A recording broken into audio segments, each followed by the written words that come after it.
You're listening to the Love Over Addiction podcast.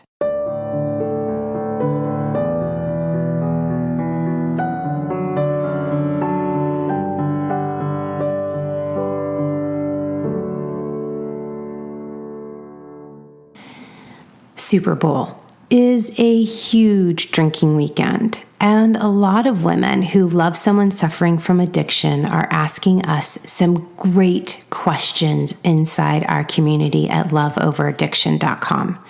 So, in today's episode, I'm going to answer some of those questions.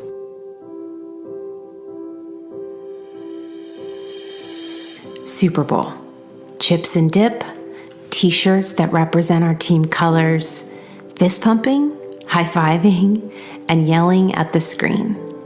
And for most homes who choose to partake in this American event, there will be drinks, lots and lots of drinks.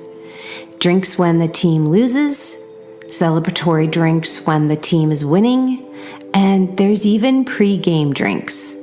So what do we do when the ones we love to drink? That's what we're going to be talking about this week. What to do when drinking or using drugs is no longer an acceptable way for your family to celebrate one of the biggest party days of the year. And before we start answering your questions about how to deal with drinking and drugs during Super Bowl, here's a loving suggestion. Don't wait for them to quit to start to feel better. Learn how to no longer be hurt, depressed, or even angry every time they choose a drink or use drugs over you. Sound impossible? It isn't. Go to loveoveraddiction.com/LOA and join me. There are thousands of women with real answers waiting to help you. Now that's something to celebrate.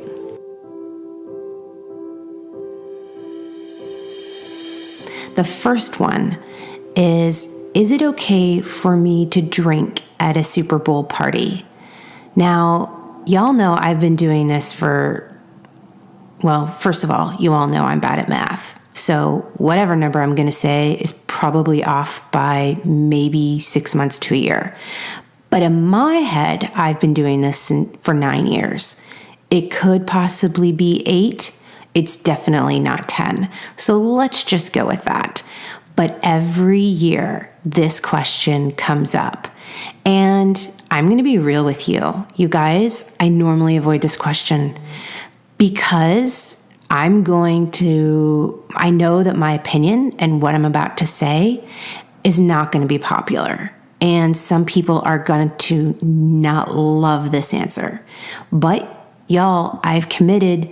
2019 is my big, bold year. I'm going to be courageous and do scary things. And that might, prickle some hearts or be offensive to somebody.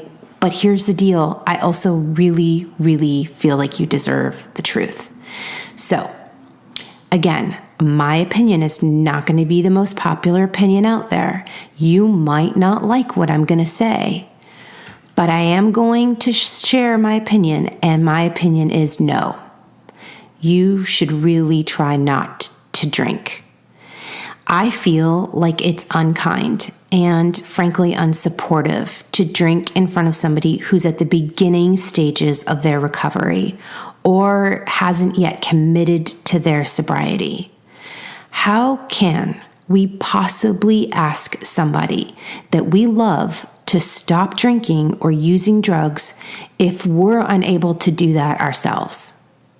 If we are unable to make the sacrifice of not having the glass of wine or the beer, aren't we being a little hypocritical to the ones that we're asking to make those same sacrifices?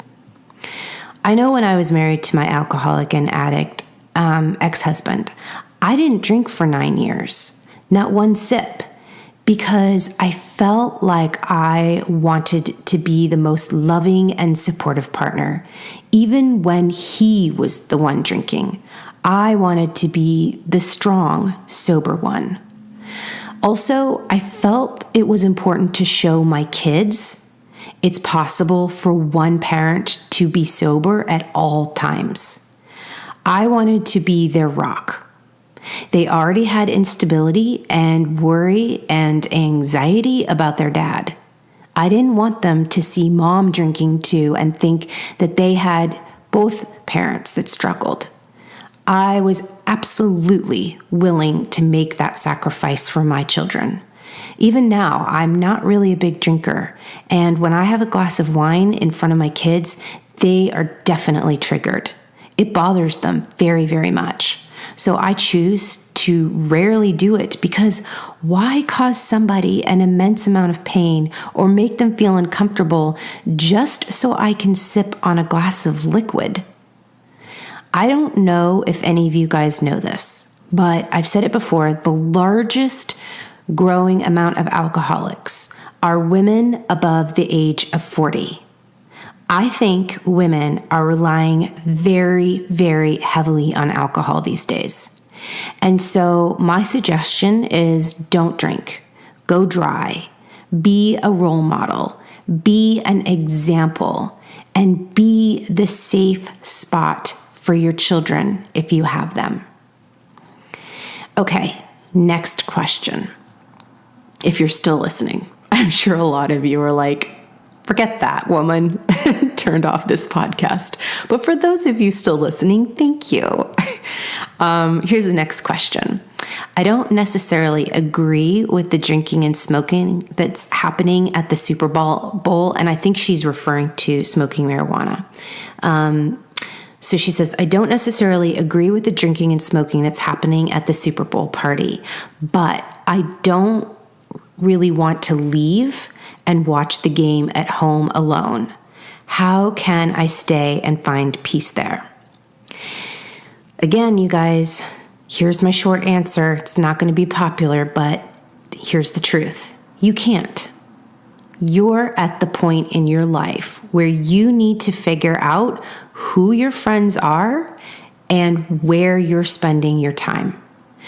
Don't put yourself in an uncomfortable position where you're compromising your values just because you're afraid of being alone.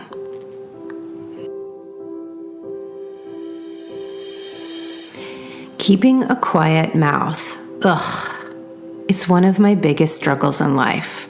Staying quiet is sometimes the healthiest choice, and sometimes we need to speak up. How do you know when you should say something about their drinking or drugs or poor choices or hurtful behavior? And how do you know when to keep a quiet mouth and walk away? If you're struggling with that very question, we've got you covered. Go to loveoverdiction.com/124 and you'll get a free guide sheet with a quiz, because how fun is that? This free quiz will help you arrive at the perfect decision to speak up or just let it go.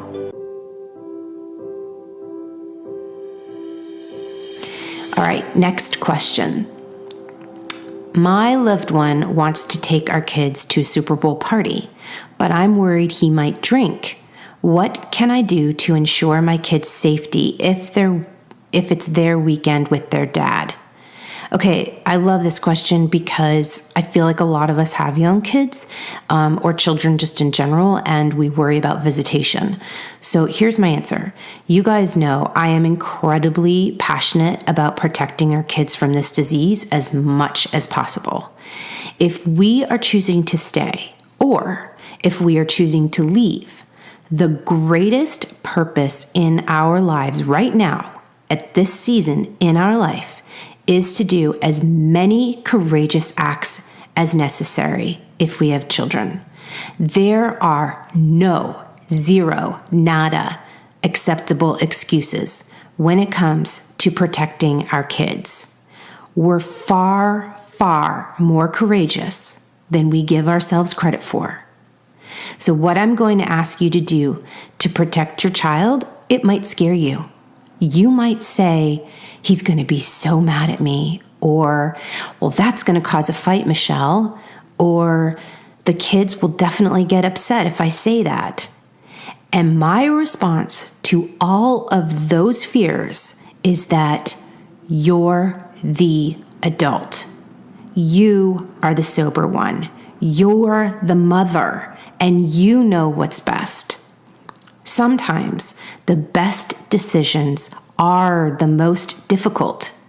When it comes to your kids' safety and their protection, you absolutely have to make the hard calls, no matter what anyone else's reactions are. You need to be willing to stand up for yourself and your children in order to make the right decision that needs to be made, even if nobody else agrees with you or thinks it's a good idea. So I would advise you practically to try and switch weekends. I tried to do everything at all costs to get them not to go to that Super Bowl party. If you're separated with a rotating visitation schedule, take a look at the calendar and ask yourself, what dates, events, or situations does my children's father drink too much? What major holidays or Super Bowl parties or birthday parties are coming up that could possibly put my kids in jeopardy? Think ahead, plan ahead, look at the calendar year.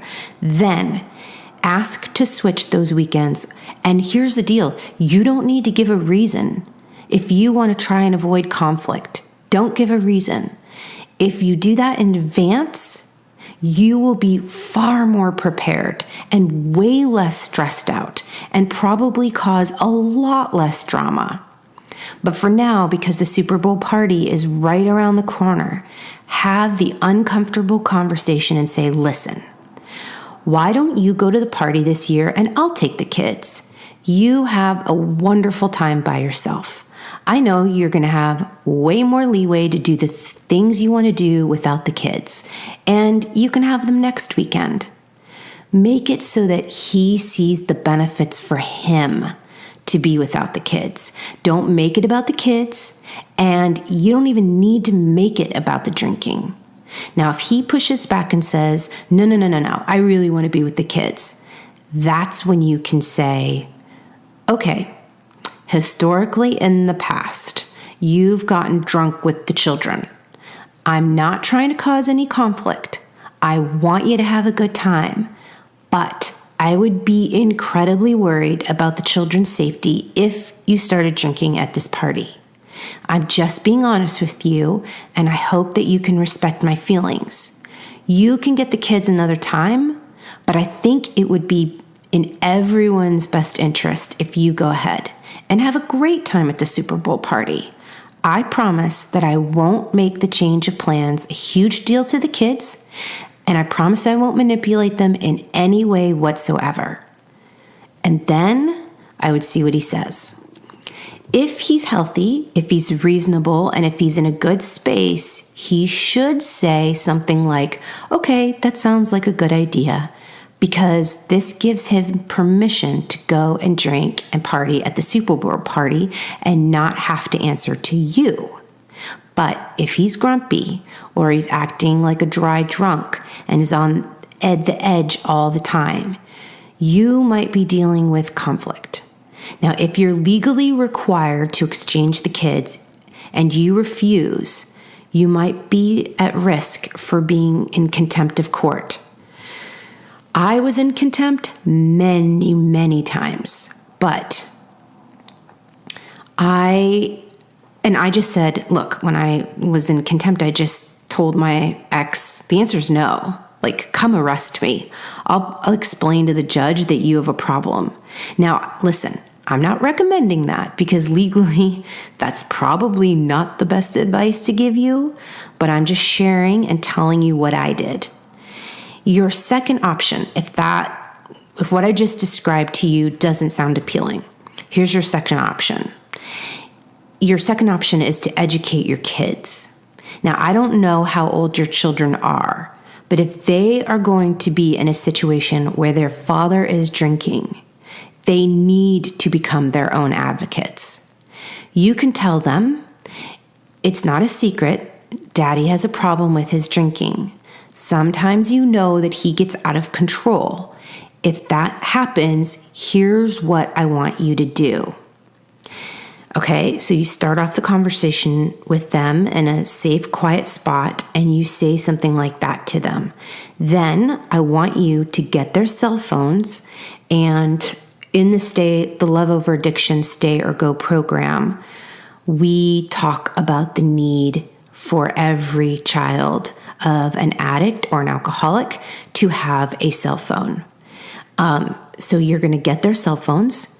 You're going to make sure that you've added at least 2 family members or 2 friends as their contacts. And when I say friends, I mean your friends, not their friends.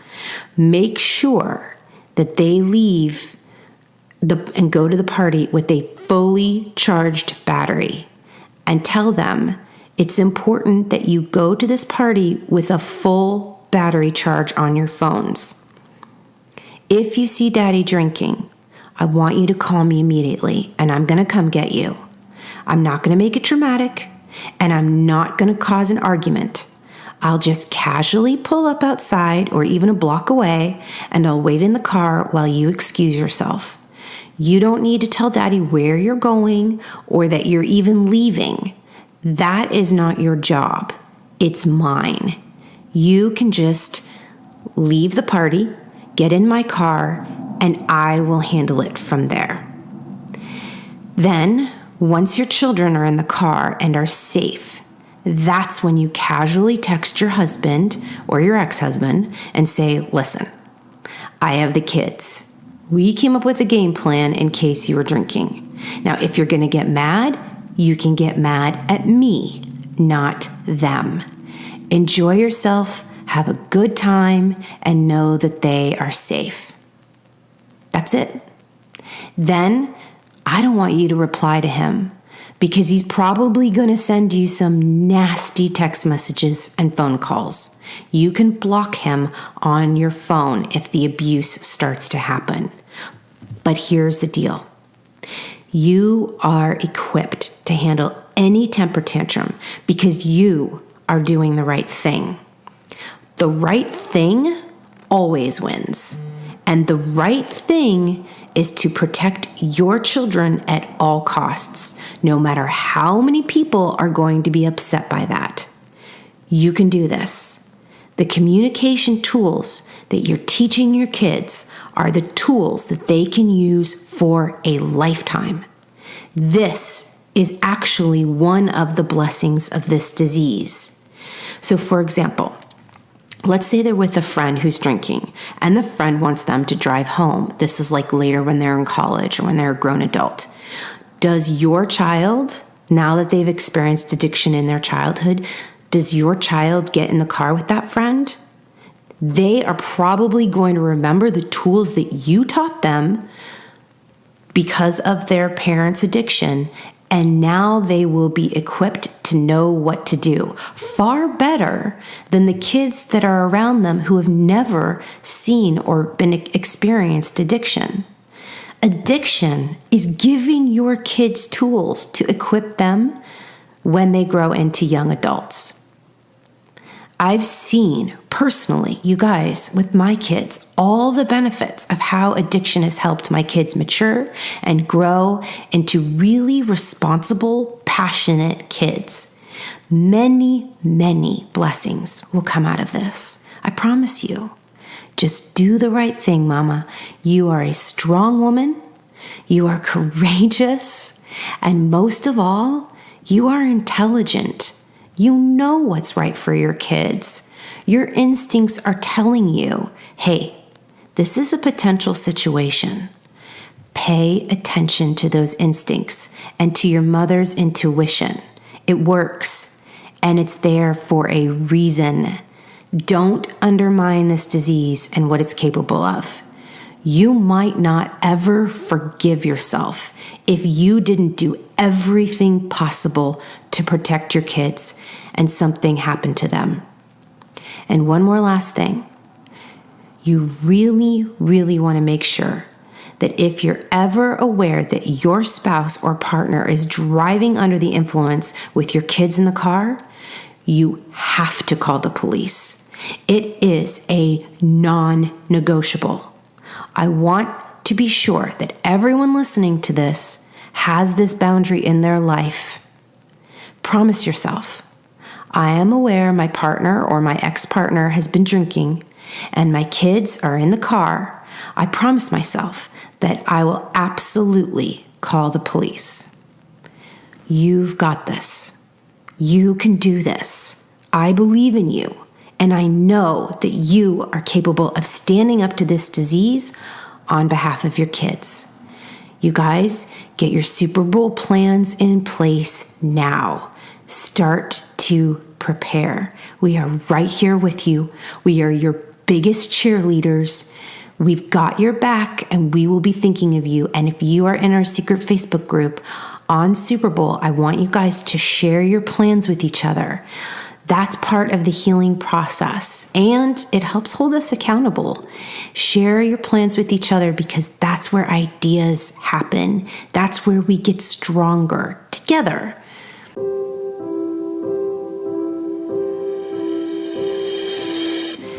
A couple of weeks ago, one of my very bestest friends interviewed me for the podcast.